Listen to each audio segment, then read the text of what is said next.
Something to take into consideration when you are either purchasing a holster or a placement, depending on the lifestyle that you carry the gun in, or maybe you change your carry style on a daily basis or weekly basis, is something that we don't generally think about, and something that I've seen has become a big problem with technology out there, or the plethora of different holster options that we have on the market to choose from.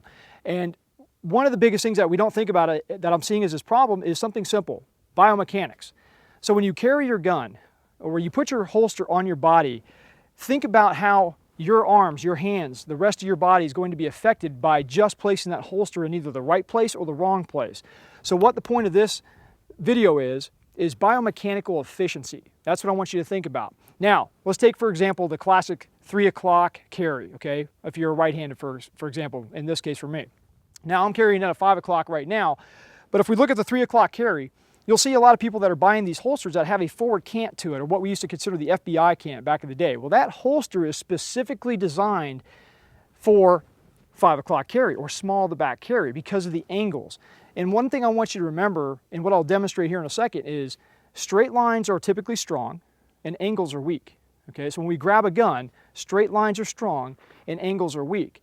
So if I carry a gun on my 3 o'clock and I have it canked forward, okay, what happens is when my hand goes down to the gun, I'm creating an angle, and I'm also creating the possibility of the hand not landing consistently on the gun every time I go for it, because the angles of the wrist bones have to change.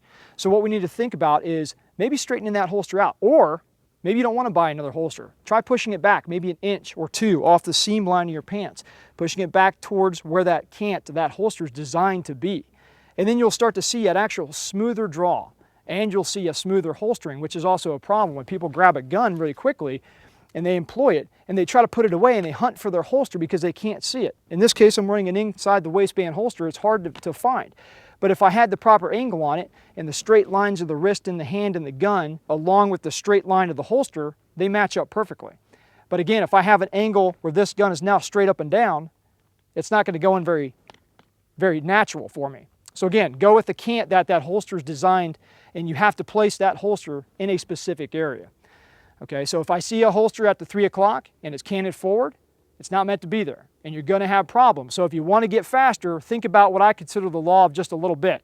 It's just a little change that you might have to make. In this case, it's a simple angle, and that simple angle is huge in biomechanical efficiency. So think about that out on the range if you want to be efficient or inefficient with your draw.